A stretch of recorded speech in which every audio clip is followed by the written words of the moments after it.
bisa kembali beraktivitas. Pandemi belum berakhir, tetapi yang namanya segala sesuatunya itu harus dipersiapkan, termasuk apa yang kita konsumsi. Bicara apa yang kita konsumsi tentunya juga tidak jauh beda terkait dengan gizi. Nah, sudah hadir di studio Radio Unesa, beliau adalah Kaprodi S1 Gizi Fakultas Teknik Universitas Negeri Surabaya. Beliau adalah Dr. Anda Feni Indrawati MKes. Halo, apa kabar Ibu? Kabar baik Mbak Tia, selamat siang. Sudah siang jam ya. 11 ya Mbak ya. Betul, sehat ya Ibu ya? Sehat Mbak, sehat. Aduh, selalu bersemangat. Ini aura semangat, aura positif saya dapatkan dari beliau. Baik, beliau adalah Kaprodi S1 Gizi. Bicara gizi, Ibu sebetulnya apa sih yang dipelajari di prodi Bu Feni? Ya, terima kasih Mbak Tia ya. Prodi kami itu karena gizi tentunya berkaitan dengan makanan. Betul. Dengan zat-zat gizi yang diperlukan oleh tubuh kita. Sehingga banyak materi tentang gizi. Di mana di prodi gizi itu ada 3 kompetensi yang harus dikuasai. Ya, ada gizi klinik, gizi masyarakat, dan gizi layanan makanan. Sehingga materi-materi yang berkaitan dengan klinik itu ada dietetika, ada penilaian konsumsi pangan, ada penilaian status gizi yang harus kita pelajari. Di samping itu ada mata kuliah yang sangat berkaitan. Kalau masyarakat kita ada konseling gizi, ada pendidikan gizi, ada perencanaan program gizi yang berkaitan dengan kemasyarakatan. Kemudian yang lain-lain makanan kita berkaitan dengan manajemen yang ada di rumah sakit nantinya tentunya, dan juga kita belajar tentang wirausaha juga, kita juga belajar tentang pengembangan produk untuk layanan makanan. Ini materi-materi yang kita pelajari. Di samping itu masih banyak, kalau yang materi dasar itu ada anatomi, ada gizi dasar, fisiologi, ada patofisiologi, ada interaksi obat dan nutrien. Itu harus dipelajari supaya mahasiswa gizi tahu. Oh, kalau orang diabetes obatnya ini mereka tahu. Sehingga nanti dia bisa juga untuk menghitung kebutuhan anak-anak atau orang yang sakit atau siapapun yang sakit sesuai dengan umur, usia, dan berat badannya. Dengan melihat itu tadi. Dari begitu banyaknya mata kuliah unggulan, saya pikir seperti itu, kemudian ada 3 kompetensi yang sudah disebutkan Bu Feni. Keberadaan gizi ini bagaimana Bu untuk sejarahnya, kemudian visi misinya terkait dengan kegiatan perkuliahan juga. Ya, ini memang prodi gizi satu-satunya prodi kesehatan di Unesa. Dan kita berdiri baru 2017. Baru buka program mahasiswa baru 2017, sekarang angkatan ke-4 berarti ya. Nah, sejarahnya waktu itu Unesa kan masih IKIP, kemudian berubah menjadi universitas. Betul. Dari kita di bawah FPTK, ya, waktu itu kita masih di jurusan KK di bawah fakultas FPTK, kemudian berubah menjadi universitas, menjadi fakultas teknik. Nah, sebenarnya tidak cocok jurusan PKK itu ada di fakultas teknik, tapi apapun yang terjadi saat ini masih kita di bawah fakultas teknik. Nah, setelah fakultas teknik berdiri, jurusan yang lain, teknik sipil, teknik mesin, membuka yang murni, ya, teknik sipil murni, ya, bukan pendidikan, teknik elektro murni, teknik informatika, teknik mesin murni. Nah, PKK itu mau apa? Akhirnya, ini memang orang Surabaya itu beranjang kawat. Apa itu Bu? Beranjang kawat, pokoknya apapun, rawe-rawe rantas, malang-malang putung, kita harus berpendidikan, berangkat membuat proposal, kita buka prodi gizi. Karena ada 6 orang yang lulus S2-nya, mohon maaf ini S2-nya gizi semuanya, sehingga S1-nya memang belum gizi. Kita mencoba waktu itu 2014. Sebenarnya 2014 kita sudah memulai membuat naskah akademik untuk proposal pendirian prodi baru gizi. Kita mencoba untuk membuat, akhirnya kita ajukan ke Dikti waktu itu, Kemenristek Dikti. Kemudian ya sudah, kita 2015 kok enggak ada apa-apa, enggak ada berita, ya sudah kita paling tidak diterima, tidak disetujui. Akhirnya kita sangat-sangat terkejut di 2016 September SK itu turun pendirian. Lah kita kalang kabut juga. Waduh, ini karena tapi karena sudah terlanjur basah, Mhm. maka kita harus Mhm. menyiapkan semuanya. Mhm. Akhirnya di 2017 kita menerima mahasiswa baru. Mhm.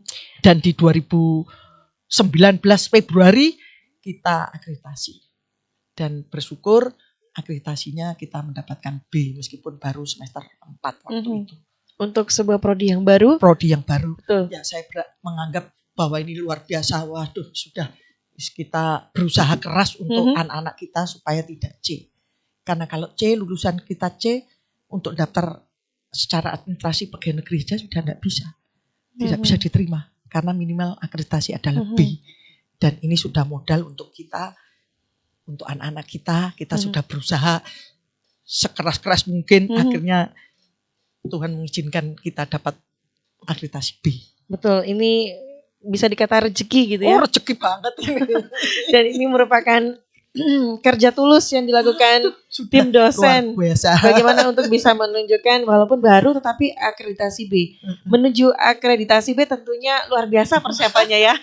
Mungkin orang bilang sampai berdarah-darah Mbak, sampai ngantuk-ngantuk gitu ya, sampai lembur-lembur. Ya, persiapan waktu itu masih 7 standar ya, belum saat ini kan 9 kriteria. Dulu 7 standar ini masih kita untuk mutu. Tapi kita harus siapkan karena sudah ada nilai, berapa nilainya kalau kita menulisnya seperti ini. Kita sudah menyiapkan apa yang unggul di kita, yang lemah apa.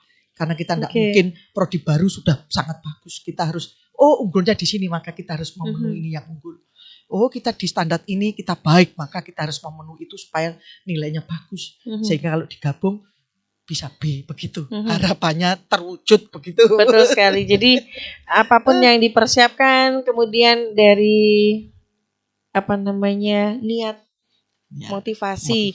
Bagaimana ini bisa, ini harapannya kan bisa survive ya Bu ya. Oh iya, harus nanti ke depannya.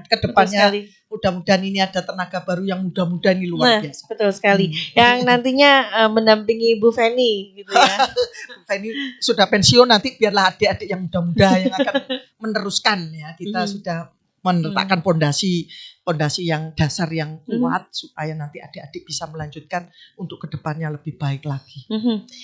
Untuk mahasiswanya berarti berapa Bu jumlahnya ketika dibuka di angkatan 2017 kan pagunya 40. Kemudian yang daftar ulang 36, sampai sekarang masih 36. Masih 36. Tahun kedua 18 itu pagunya 80. Yang daftar 80 penuh, tapi saat ini sudah menurun menjadi 72. Tinggal 72. Saya tidak tahu ada yang kuliah di prodi yang lain, pindah di Stikes, pindah di mana-mana gitu, saya tidak tahu karena mungkin masih baru gitu, mungkin saya tidak ngerti apa motivasi mereka keluar karena tidak ada data. Kalau ditanya sudah kita tidak bisa menghubungi. Tahun ketiga 19 itu pagu 80, tapi yang diterima pada saat itu 89. Jadi melebihi kuota. Artinya peminatnya 80. bertambah. Peminatnya bertambah. Sebenarnya peminatnya dari tahun ke tahun selalu bertambah. Ini agak menurun, yang saya tidak tahu 20, kita belum punya data yang 20 yang valid karena online data online kok saya belum bisa. Yang ke 19 itu agak menurun dibanding 18.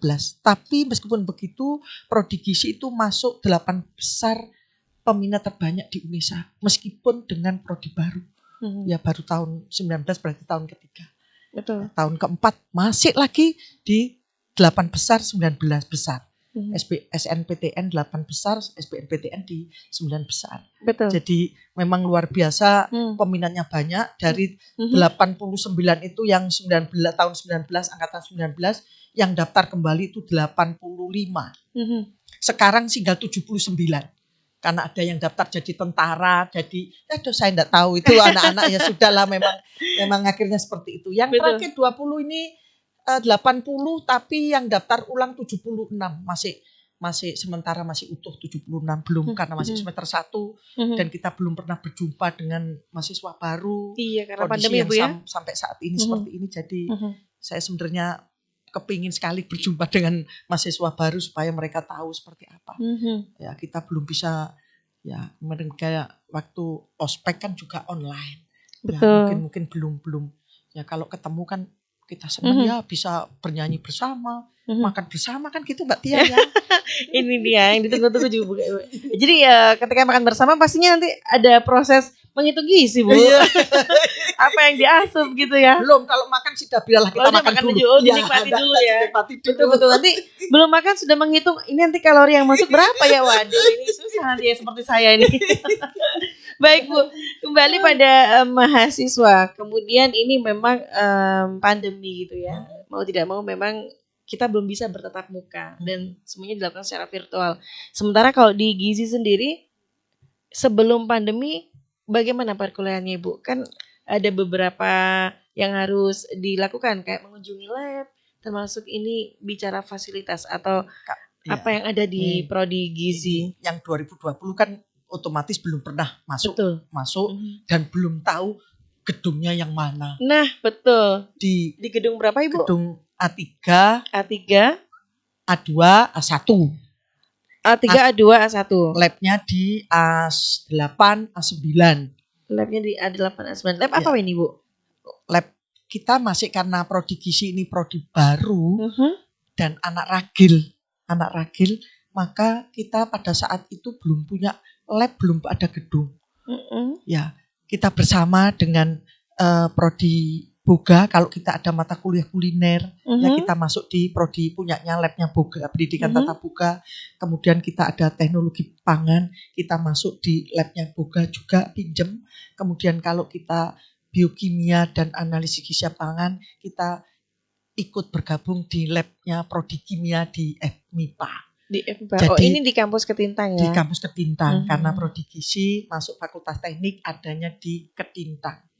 Ya, gedungnya A3, A2, A1, labnya di A8 dan A9.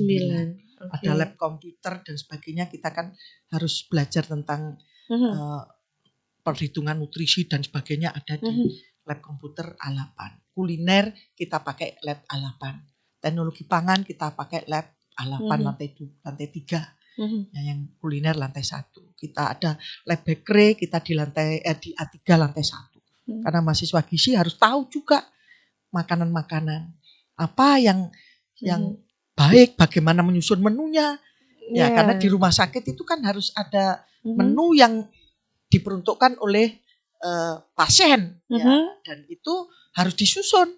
Ada siklus menunya, bisa 10 hari, 15 hari, bisa 1 bulan. Nah, ini semakin panjang siklus menunya, tentunya perputarannya itu kan agak lama. Kalau siklusnya hanya 10 hari, opname sampai 2 minggu, maka putarannya sampai putaran kedua, hari keempat misalnya, kan sama. Menarik ini, kalau bicara seputar S1 Gizi ini mata kuliahnya, saya pikir cuman menghitung, ternyata kan juga ada anatomi, ada harus fisiologi dan sebagainya. Patofisiologi. Nanti juga. Saya juga belum tahu itu apa Ibu. Nanti kita bahas di segmen yang kedua. Buat rekan UNESA tetap stay tune di Bincang UNESA Profil Prodi.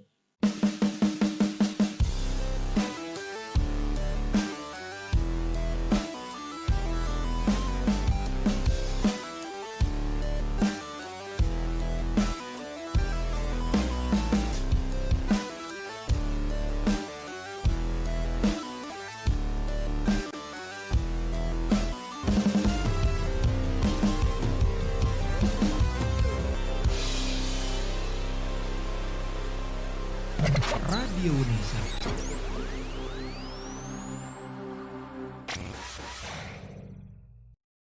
Radio UNESA Informasi Edukasi dan Prestasi hadir sejak 13 Februari 2020 bertepatan dengan Hari Radio Sedunia. Radio UNESA memenuhi kebutuhan informasi seluruh sivitas akademika UNESA dan masyarakat. Melalui informasi edukasi hingga hiburan disajikan selama 24 jam non-stop. Rekan UNESA bisa mendengarkan via streaming di radiounesa.com atau www.unesa.ac.id. Secara audiovisual juga bisa disimak di kanal YouTube Radio UNESA. Langsung saja download aplikasi Radio UNESA di Play Store dan jadikan Radio UNESA teman beraktivitas Anda. Inilah Radio UNESA, informasi edukasi dan prestasi.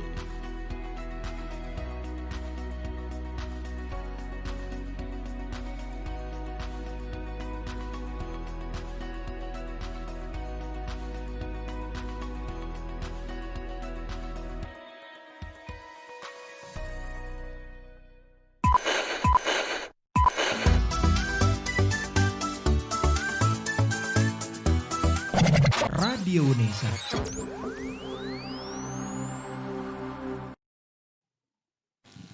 Masih dari studio Radio Unesa di lantai 2 kampus Universitas Negeri Surabaya di Gedung Rektorat. Kalau belum pernah mampir ya, tapi setelah pandemi.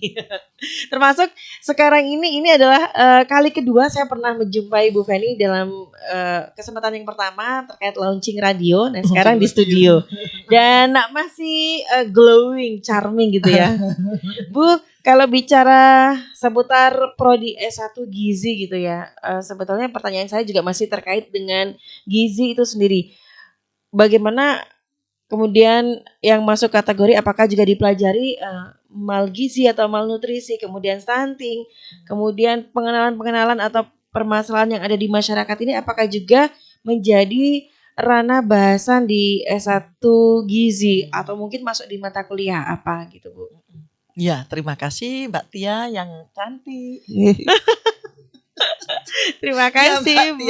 Ya, memang ya semuanya ya. Masalah gizi tentunya berkaitan dengan gizi ya harus dipelajari. Mahasiswa gizi harus tahu. Betul. Masalah apa sekarang yang lagi tren di saat-saat ini. Iya. Kan ada gizi yang tren yang saat ini adalah masalah anemia untuk remaja, ibu hamil, kemudian stunting. Ini yang masih menjadi pembahasan dan pokok bahasan di negara kita ya, karena memang negara berkembang banyak hal-hal yang memang kekurangan gizi itu masih banyak, termasuk KIP dan obesitas. Obesitas juga menjadi bahasan. Kenapa? Karena ini obesitas saat ini pada anak, ibu hamil, semuanya. Obesitas saat ini kecenderungan Indonesia semakin ya, kelas menengah ke atas obesitas. Tapi ini apakah ada hubungannya dengan pandemi kebanyakan rebahan di rumah nggak ada aktivitas? Mungkin juga ya. Semua GoFood panggil gitu. Oh iya betul, layanan antar makanan instan nih Bu. Mungkin berpengaruh ya. Tidak ada aktivitas, kemudian tinggal telepon saja, tidak ke pasar, tidak keluar rumah. Tidak keluar rumah sama cuman sekali. Paket gitu ya langsung ya. Semuanya dengan hanya nunul-nunul laptop gitu berarti saja. Berarti di prodi S1 gizi ini harus update dengan informasi terkini dari tahun ke tahun. Betul. Apalagi permasalahan gizi ya, tidak hanya permasalahan dari S1 gizi tapi masyarakat Indonesia gitu kan. Dan Kaprodi itu selalu berhubungan dengan asosiasi AIPGI di Indonesia dan selalu memberikan hal-hal yang baru yang perlu diketahui oleh seluruh anggota AIPGI di Indonesia. Sehingga kita selalu dapat update yang baru dari teman-teman AIPGI.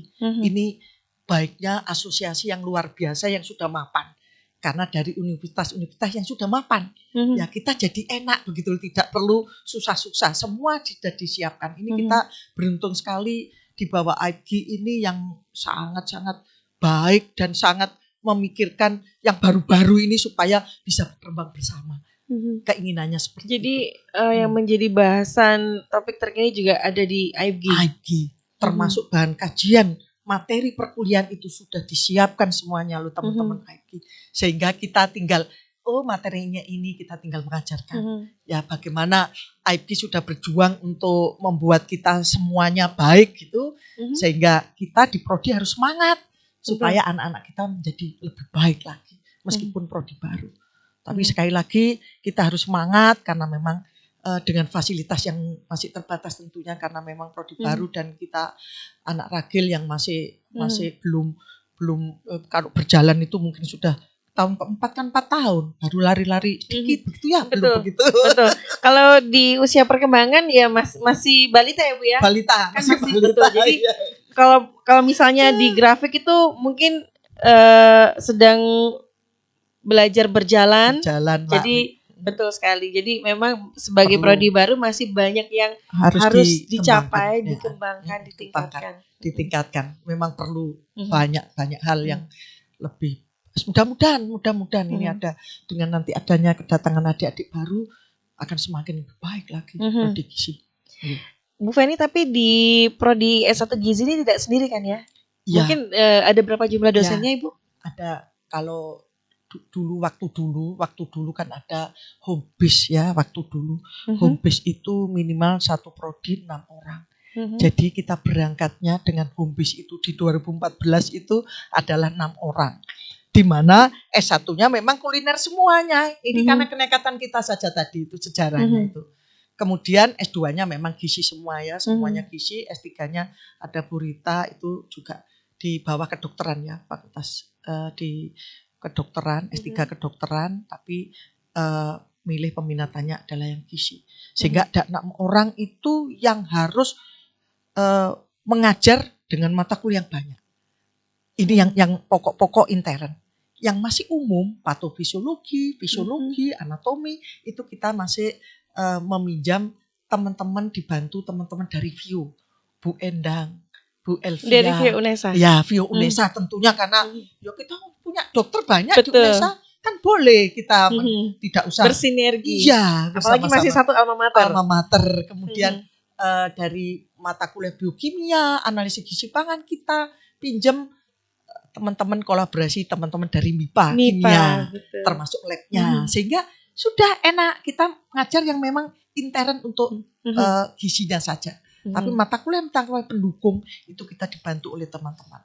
Ada mata kuliah gizi olahraga, teman-teman dari VIO, Pak Raymond yang membantu mengajar. Ya kita ya karena memang basic kita kan enggak sampai sejauh itu, jadi kita harus ya kolaborasi. Tetapi saya senang ada mata kuliah biostat, ya kita pinjam teman-teman di MIPA, matematika biostat semuanya.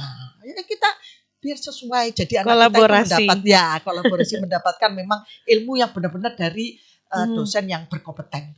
Betul. Karena nantinya juga akan kembali ke teman-teman mahasiswa bagaimana nanti mereka ketika terjun di masyarakat gitu Bu ya. Dan untuk antusiasme teman-teman mahasiswa, saya bicara sebelum pandemi bagaimana Bu?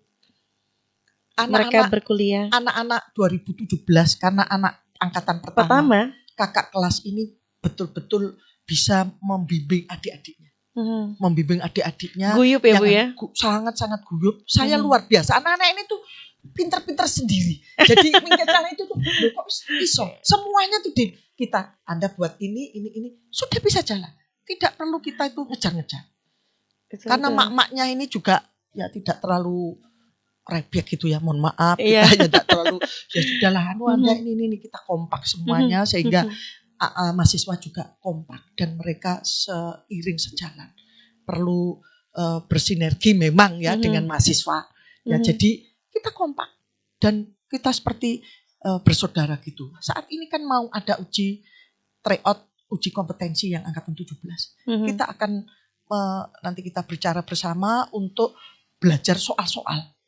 Ya kita belajar bersama jawabannya apa kita akan membuat seperti itu supaya dia bisa mengerjakan soal karena angkatan pertama. Oh, dibikin semacam ada simulasi begitu Bu ya? Iya, kita pokoknya ini soalnya ini bagaimana kayak bimbingan begitu. Iya, nanti. Karena sebagai angkatan pertama ini juga menjadi sebuah kegiatan yang harusnya memang harus terdokumentasi untuk kemudian ini kaitannya dengan prodi juga ya Bu ya. Akreditasi nantinya. Betul ya, sekali. Jadi bagaimana ketika nanti mereka menjadi alumni luarannya dari S1 Gizi ini seperti apa? Dan berarti mereka semangat ya Bu ya? Wah, kelihatan anak itu. Nah, kemarin kan waktu angkatan 17 semester 6 kemarin mau ada gelar pengembangan produk, mau pameran gitu ya. Produk orang diabetes, untuk orang sakit ginjal, untuk macam-macam lah. Itu sudah panitia, sudah beli baju. Pandemi. Gak jadi. Nah, kita masih awal-awal waktu itu belum berpikir untuk ditayangkan dengan di Zoom pakai apa. Betul, itu waktu virtual. Itu belum begitu. Waduh, sudah gak berani tuh, keluar aja gak berani. Sudah akhirnya, aduh sayang. Mereka sudah beli baju, menyiapkan semuanya sudah untuk. Aduh, ya sudahlah. Dan kita sudah mau mendatangkan Prof. Ahmad dari IPB sebagai pembicara pada saat gelaran itu ada pembicaranya. Tapi ternyata ya pandemi. Jadi nggak jadi sebenarnya. Dan di pandemi ini perkuliahannya teman-teman otomatis daring ya Bu ya? Daring semuanya. Ada kita prodi gizi itu langganan untuk link Zoom daringnya itu. Jadi bisa dipakai teman-teman siapa saja itu yang pakai supaya ya gampang gitu. Seminar proposal pakai punyanya prodi. Jadi aman ya Bu ya? Aman. Perkuliahan di pandemi ini. Apakah ada permasalahan? Enggak, cuman yo mahasiswa kan dari jauh kadang-kadang di HP, Ibu mohon maaf kita lab tiba-tiba keluar sendiri tiba. Ya sudah enggak apa-apa, bolak-balik klik, admit lagi klik, ya sudah ada kendalanya kan Teknis ya Bu dari, ya? iya dari jauh anak-anak kan ya tidak hanya Surabaya yang di luar. Kuota sinyal lah ini. Itu saya juga kasihan juga, tapi semangat. Mereka semangat luar biasa. Saya melihat pertanyaan pun juga banyak. Apalagi yang semester 1 ini bertanya terus saja kuliah ketemu dengan saya pakai Zoom itu pertanyaan itu wes ya ditulis di itu saja karena waktunya sudah habis saya harus masuk kelas berikutnya. Mereka kepinginnya Bu masih ada pertanyaan tulis saja nanti dikirim gitu apakah aja. Juga menerapkan yang sistem sinkronus asinkronus Ibu via WhatsApp ya kan minimal 6 kali pertemuan Pak Rektor kan seperti itu tapi kalau saya misalkan 7 kali pertemuan, paling yang tidak tatap muka ya hanya 2 kali. Saya senang ketemu. Kalau saya sering ketemu, jadi enak begitu. Ngajar itu jelas. Kalau enggak ketemu, agak jelas. Kalau itu kan jelas. Jelaskannya itu enak. Saya lebih senang gitu. Sebenarnya zaman teknologi kayak gini kan enggak perlu tatap muka sebenarnya ya. Tetapi bagi saya ketemu mahasiswa itu suatu hal yang sangat luar biasa bagi jadi saya. Ada kerinduan ya. Saya senang. Ya, saya lama enggak ngajar, gitu ketemu dengan mahasiswa kemarin. Waduh, saya rindu dengan Anda. Lama enggak jumpa ya. Senang begitu ya karena memang ya kepinginlah seperti itu kondisinya saat ini. Kemudian bagaimana Bu perkuliahan yang mengharuskan ada prakteknya? Nah, ini kan kita repot. Kita berusaha kalau praktek misalkan ada penilaian status gizi. Itu kan mengukur tinggi badan, mengukur berat badan, mengukur lingkar lengan, lingkar kepala. Kan gitu harus tahu dia. Nah kita cari video, banyak video di Kemenkes yang pokoknya teman-teman itu yang punya seperti itu, kita tayangkan saja seperti itu. Akhirnya dengan strateginya seperti itu Bu ya, mengatasinya. Jadi kita sudah ada video sehingga anak-anak ya kita bersyukur punya IB itu tadi. Punya teman-teman IB yang sudah mapan. Nah, yang sudah mapan, saya diberi saja. Enggak ada yang pelit teman-teman IB itu pokoknya welcome luar biasa. Nyoh begitu. Oke, menarik biasa. Juga. Di segmen ketiga Ibu boleh ya nanti juga kembali tadi terkait anatomi patofisiologi, kemudian bagaimana arahan Mas Menteri, Mas Nadiem terkait kurikulum Merdeka Belajar di Prodi S1 Gizi. Setelah yang satu ini rekan Indonesia tetap bersama kami bersama dengan Ibu Dr. Anda Feni Indrawati MKes.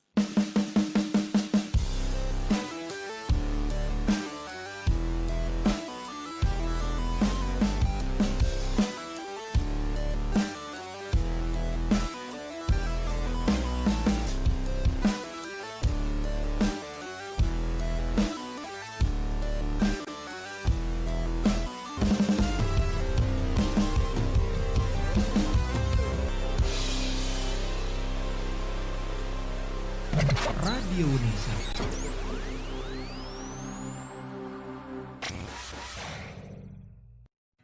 Radio Unesa Informasi Edukasi dan Prestasi hadir sejak 13 Februari 2020 bertepatan dengan Hari Radio Sedunia. Radio Unesa memenuhi kebutuhan informasi seluruh sivitas akademika Unesa dan masyarakat. Melalui informasi edukasi hingga hiburan disajikan selama 24 jam non-stop. Rekan Unesa bisa mendengarkan via streaming di radiounesa.com atau www.unesa.ac.id. Secara audiovisual juga bisa disimak di kanal YouTube Radio Unesa. Langsung saja download aplikasi Radio Unesa di Play Store dan jadikan Radio Unesa teman beraktivitas Anda. Inilah Radio Unesa, informasi edukasi dan prestasi.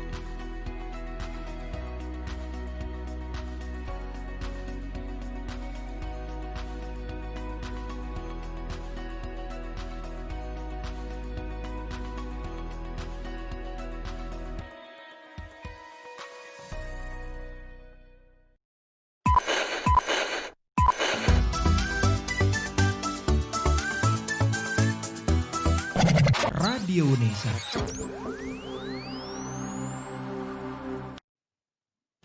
Terima kasih rekan Unesa masih menyimak podcast Radio Unesa dan masih membahas seputar gizi, kemudian kurikulum Merdeka Belajar dan aktivitas dari mahasiswa gizi, karena banyak sekali yang harus kita ketahui ya, termasuk tips gizi atau tips memilih makanan bergizi di masa pandemi gitu ya. Jangan sampai ketika pandemi ini sudah ada yang namanya virus COVID-19, sementara kita tidak paham juga atau tidak aware dengan apa yang kita makan. Tapi kembali yang harus dibahas Bu, anatomi yang dibahas di perkuliahan, betul. Patofisiologi itu apa? Seperti itu. Jadi kita kuliah itu kan memang prodi gizi harus tahu itu ya. Jadi hampir-hampir mirip kayak kedokteran ya. Biologi kalau di SMA mungkin anak-anak yang biologi itu ya. Ada anatomi kan berkaitan dengan anatomi tubuh. Dia harus tahu apa itu jantung, semuanya harus tahu. Kemudian fisiologinya seperti apa? Ya, harus seperti apa kondisi keadaan tubuh kita ini, apa yang ada di dalam tubuh kita itu seperti apa. Patofisiologinya juga seperti apa. Ini berkaitan. Bagaimana makanan itu mulai dari jantung, ditaruh di perut, terus di mana. Ini dia harus tahu metabolisme. Ya, ada metabolismenya juga.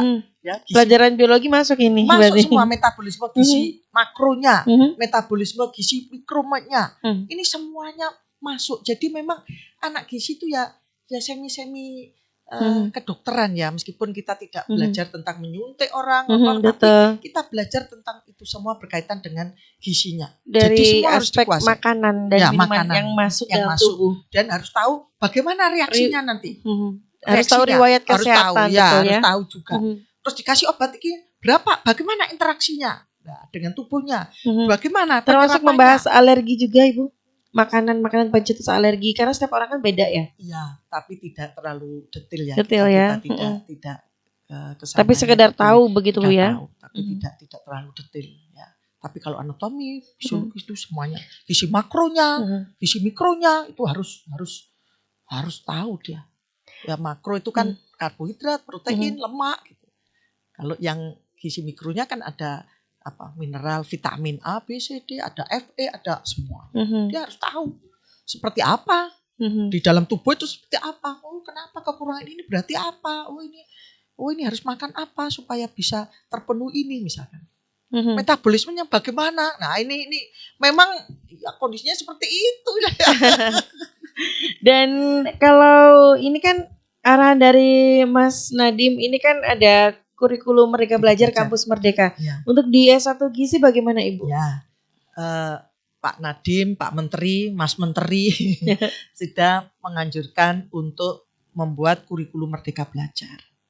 Tetapi Pak Mas Nadim juga menggarisbawahi di situ ada, termasuk Pak Prof Bambang itu ada. Merdeka Belajar dilakukan semua ya di universitas semua prodi kecuali prodi kesehatan.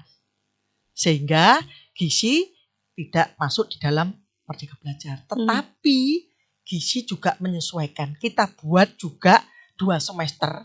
2 semester itu yang pertama kita kan ada magang 6 bulan di lapangan itu sudah termasuk dianggap Merdeka Belajar. Kemudian di semester ke-6 itu magang semester 7. Semester ke-6 itu ada KKN, ada mata kuliah kewirausahaan, ada mata kuliah perencanaan program gizi dan sebagainya, itu digabung di dalam 1 semester. Nantinya akan terjun ke lapangan. Sehingga dia kewirausahaan. Ya kita tatap muka sebentar, dia membuat apa produk untuk penyuluhan orang-orang yang kekurangan gizi, apa yang mau dibidik untuk program itu. Dan nanti dikaitkan dengan sambil KKN, sambil programnya ini bisa jalan. Jadi buat perencanaan program gizi mau apa? Itu dia buat mulai dari tahap awal perencanaannya sampai evaluasinya. Nanti diterapkan pada saat KKN. Diterapkannya sehingga kita anggap itu masuk dalam Merdeka Belajar. Jadi tidak hanya KKN, toh ada beberapa mata kuliah yang bisa masuk di dalam Merdeka Belajar, dianggap Merdeka Belajar. Kita menyesuaikan seperti itu. Betul, jadi masih ada adaptasi atau implementasi dari Merdeka Belajar itu sendiri ya Bu. Ya, Kan tapi diatur sesuai dengan kebutuhan. kita karena prodi kita kan tidak harus ada misalkan kita harus ke MIPA mengambil apa kan, Betul. kita tidak seperti itu. Karena sementara itu sudah masuk ketika dosennya juga sudah mengajarkan. Dan untuk teman-teman ini kan belum ada alumni ya Bu ya, karena belum kan ada alumni. belum ada lulusan gitu ya. Untuk kegiatan teman-teman di luar perkuliahan, misalnya mereka ada kumpul-kumpul, mereka bikin kelas-kelas kecil untuk belajar, ada kayak komunitas, kita punya study club. punya IG-nya anak-anak ini Mbak. Oh ini Instagramnya ya. Instagramnya Oke, ini anak-anak. aktivitasnya teman-teman. Aktivitas teman-teman ya. Dan Gizi sekarang Unesa. yang megang adalah angkatan 2018 yang mengendalikan karena 2017 sudah tinggal skripsi dan itu jadi sudah dia tidak konsentrasi ke Betul, kayak fokusnya begini. udah beda. Tapi ini menjadi salah satu sarana untuk masyarakat di luar dari Alma Mater Unesa untuk mengetahui bahwa kegiatan dari S1 Gizi Unesa bisa dilihat juga Bisa dilihat. di ini ya, di Instagram. Itu sebelum pandemi. Nah, setelah pandemi ini, saya enggak tahu ini karena anak-anak kan ada di luar di rumahnya masing-masing. Betul. Apakah masih seperti itu? Saya kurang ini belum menanyai lagi. Betul. Jadi buat rekan Unesa yang ingin tahu lebih banyak mengenal prodi S1 Gizi, silakan untuk Instagramnya Gizi Unesa gitu ya. Dan ini merupakan salah satu kegiatan di luar jam kuliah di mana mereka masih bisa dapat informasi, saling memotivasi yang lainnya. Dan kita juga saya meminta mahasiswa itu misalkan apa stunting, apa anemi, apa penyakit gitu untuk dibuat ditulislah penyebabnya apa, kemudian harus bagaimana. Ada semacam jurnal atau mading artikel gitu ya. Ya, ditempel-tempel begitu ada di kampus sebelum pandemi. Lah saat ini kampus sepi jadi ya mungkin yang lalu saja belum dipasang lagi. Tapi anak-anak rajin semangat, luar biasa. Saya berkeinginan seperti itu karena saya lihat UNER seperti itu, akhirnya saya kepingin masa anak-anak gizi Unesa tidak bisa. Ternyata juga bisa. Betul. Kalau diarahkan begitu dia. Nah setelah pandemi ini ya tentunya belum berjalan lagi karena memang repot ini. Selain ada IG kemudian asosiasi kemudian berkolaborasi dengan fakultas lain, apakah ada bentuk kerjasama dengan pihak lain, stakeholder mungkin untuk bagaimana punya jaringan dari S1 Gizi? Ya, kita kan sebenarnya kalau untuk magang itu harusnya di rumah sakit. Kita harus punya MOU dengan rumah sakit, puskesmas yang akan kami lakukan. Sebenarnya bulan Maret itu saya rencana mau, karena pandemi akhirnya belum lah ini Desember nanti ini kita akan mulai MOU kerjasama dengan perusahaan-perusahaan atau rumah sakit. Jadi ini menjadi agenda terdepan agenda ini harus segera di Desember ini saya usahakan untuk, karena sudah pandemi kok kayaknya sudah mulai berkurang ya, jadi sudah agak takut-takut begitu yang tadinya awal-awal tadinya itu sangat takut sekali, tapi ini sudah mulai tidak. Lah juga kita dengan Dinas Ketahanan Pangan bukan provinsi, Pemkot ya, DKP bekerjasama untuk memberikan penyuluhan di masyarakat tentang ya apa keamanan pangan, konsumsi pangan, tentang bahan tambahan begitu pokoknya di Surabaya, kota Surabaya. Kita sering itu. Kita diminta juga untuk membuat peta kerawanan pangan Surabaya. Kita lihat juga kondisi bahan pangan di keluarga-keluarga. Banyak ya Bu ya agenda kegiatannya. Dan ini melibatkan teman-teman mahasiswa juga. Ya, mahasiswa ikut. Ya enggak kuat kita kalau sendiri kan banyak. Betul sekali. Kemudian aktivitas teman-teman mahasiswa apakah di Gizi Unesa ikut kayak lomba kompetisi memasak kuliner atau di luar dari itu Ibu? Kalau HMJ itu kan sebagai bagian dari prestasi. HMJ setiap tahun itu mengadakan lomba-lomba seperti itu, bisa diikuti oleh dari mahasiswa luar Unesa. Yang tahun lalu itu UNER juaranya ya. Kita melihat membuat artikel kemudian dipresentasikan. anak kita nomor 2 yang Mhm. masih kalah UNER, memang saya harus mengakui saya Mhm. jurinya ya dia memang Tapi ini berani. menjadi ajang belajar bersama Bu ya. Meskipun gitu Menambah mahasiswa sudah wawasan. berani Betul. ya karena memang masih baru. Hanya kesulitannya kita Mbak, seluruh prodi di Indonesia yang gizi itu punya hima prodi. Himpunan Mahasiswa Prodi. Kalau kita kan tidak HMJ. Ini masalahnya. Dan hima prodi di Indonesia itu ada klub namanya apa? Saya kok agak lupa Mbak ya. Itu ada. Sehingga seharusnya kita ikut ajang di situ. Yang Pertemuan di tahunan. prodinya, betul. Nah, tapi kita kan enggak punya hima prodi. Susah, ini Masuk susah. di jurusan ya Bu ya. Kita masuk jurusan. Kalau di UNER kan departemen. Jadi ada departemen gizi, hima prodinya prodi gizi. Semoga kedepannya ada. Nah, gitu ini yang agak Di susah. S1 Gizi UNESA. Kalau itu mudah-mudahan kita bisa ikut lomba-lomba Mhm. nasional bersama teman-teman gizi di Indonesia. Mhm. Ini memang agak tantangan untuk kita. Betul. Saya harus menemui Pak WL3 untuk berbincang dengan ini supaya prodi kita lebih maju ke depan gitu loh Mbak. Betul. Seperti jargonnya UNESA satu langkah di depan, seperti Cak Hasan. Saya kayak begitu. Mudah-mudahan ya meskipun baru Mbak. Baik, Aduh. Bu Feni, ini kan kita masih di masa pandemi. Kira-kira apakah ada tips bagaimana memilih makanan yang bergizi, Nah, makanan bergizi yang sesuai di masa pandemi? Ya, mungkin semua teman-teman atau Bapak Ibu sudah tahu bahwa pada masa pandemi ini kan kita harus banyak mengkonsumsi makanan yang mengandung vitamin. Betul. Vitamin C, vitamin D, vitamin E, kan harapannya seperti itu. Maka kita harus benar-benar makan makanan yang sesuai dengan kebutuhan kita. Kalau bisa memang diolah sendiri. Dari ada nasi, ada karbohidratnya, ada protein hewani, ada protein nabati, dan ada sayur-sayuran. Ada buahnya, harapannya supaya ini sudah memenuhi kebutuhan dan memenuhi anjuran selama pandemi. Ya, jangan kalau kita senangannya kan makan itu makanan yang junk food, fast food. Nah, padahal sebenarnya kan belum tentu makanan itu baik untuk kita. Gitu. Cobalah di masa seperti ini kita mencoba untuk mencukupi semuanya dengan mengolah makanan sendiri.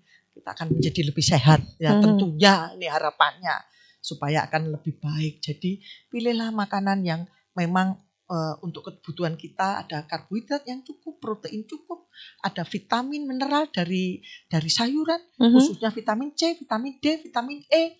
Ini yang sangat-sangat diperlukan pada masa pandemi. Supaya imun kekebalan tubuh kita itu semakin kuat. Semakin kuat, Ya, semakin tidak terpapar oleh kondisi yang lainnya itu. Ya, mudah-mudahan sehat semuanya. Amin. Ibu juga sehat, Bapak sehat. juga sehat. Sehat. Amin, amin. Baik Ibu, di penghujung percakapan kita hari ini, apa harapan Ibu ke depannya? Harapan saya untuk prodi tentunya ya. Betul. Prodi ini prodi baru, tetapi saya melihat teman-teman di prodi, khususnya teman dosen, ini sungguh sangat luar biasa. Begitu care-nya sama prodi ini untuk maju. Saya sangat-sangat salut sama teman-teman yang ikut terlibat, ya, membantu untuk kemajuan prodi. Begitu juga dengan adik-adik mahasiswa yang, sudah sangat luar biasa semangatnya tanpa disuruh. Saya luar biasa anak-anak gizi itu, saya harus acungi jempol. Mereka itu, saya melihat dan bangga karena saya memang punya target IPK minimal Anda harus 3,4 dan rata-rata IPK-nya anak-anak 3,3 ke atas. Angkatan 17 yang terbaik aja 3,92. Wow. Saya berharap tepat waktu, dia terbaik di fakultas. Harapan saya satu angkatan yang pertama lah, harapan saya, tapi mudah-mudahan lah dia sudah selesai skripsinya, sudah proposal, sudah seminar, mudah-mudahan 3,92. Ini sungguh-sungguh luar biasa untuk adik-adik. Jadi ini bisa menjadi inspirasi, motivasi buat adik-adik yang tingkatnya. lain. Ya, adik-adik yang lain. Dan saya bersyukur memang anak-anak lebih mudah untuk lebih gampang diajak bicara. Saya kok mudah banget anak-anak kita itu. Saya bersyukur banget, dosennya juga sudah akan, ya kita enak membangun untuk kemajuan. Sungguh luar biasa. Tidak memikirkan iki kudu ono duit. Enggak, mohon maaf ini teman-teman itu waduh sudah luar biasa habis untuk bersama pengembangan prodi gizi ke depannya. Dengan kedatangan nanti ada satu CPNS, mungkin tahun depan ada non PNS, saya berharap semakin berkembang prodi gizi dan Betul. bisa sejajar dengan teman-teman yang sudah mapan di perguruan tinggi se-Indonesia. Harapan Amin. kita. Terima kasih Bu Feni, luar biasa. Mudah-mudahan apa yang menjadi cita-cita luhur, menjadi harapan ini tidak hanya diaminkan, tetapi banyak pihak yang nanti juga ikut mendukung begitu ya. Ya, terima kasih Mbak Tia. Baik, beliau adalah Dr. Anda Feni Indrawati MKes, Kaprodi S1 Gizi Fakultas Teknik Universitas Negeri Surabaya, S1 Tata Boga UNY, S2 Gizi UNER. Cita-citanya guru, tapi sekarang jadi mahaguru, dosen gitu ya. Dan untuk rekan UNESA, di S1 Gizi jangan khawatir karena ada 3 kompetensi mata kuliah kompetensi: gizi klinik, gizi masyarakat, gizi layanan makanan. Dan ini menjadi poin di sebuah prodi yang terhitung baru, tetapi mampu nantinya berharap bisa memberikan atau menjadikan lulusannya jadi lulusan yang berdaya saing tinggi, kreatif dan berprestasi tentunya. Matur nuwun rawuhipun Bu Feni. Di tengah kesibukannya punya jadwal khusus untuk datang ke studio Radio UNESA. Salam saya untuk Bapak, untuk semua keluarga besar di S1 Gizi UNESA. Sekali lagi terima kasih rekan UNESA juga yang selalu menyimak podcast Radio UNESA untuk selalu siap dan sedia menyediakan waktunya untuk menyimak baik di Spotify maupun di radio streaming kami dan di semua platform media sosial kami. Saya Tia Ezer mohon pamit undur diri dan juga Ibu Dr. Anda Feni Indrawati MKes. Wassalamualaikum warahmatullahi wabarakatuh. Terima kasih.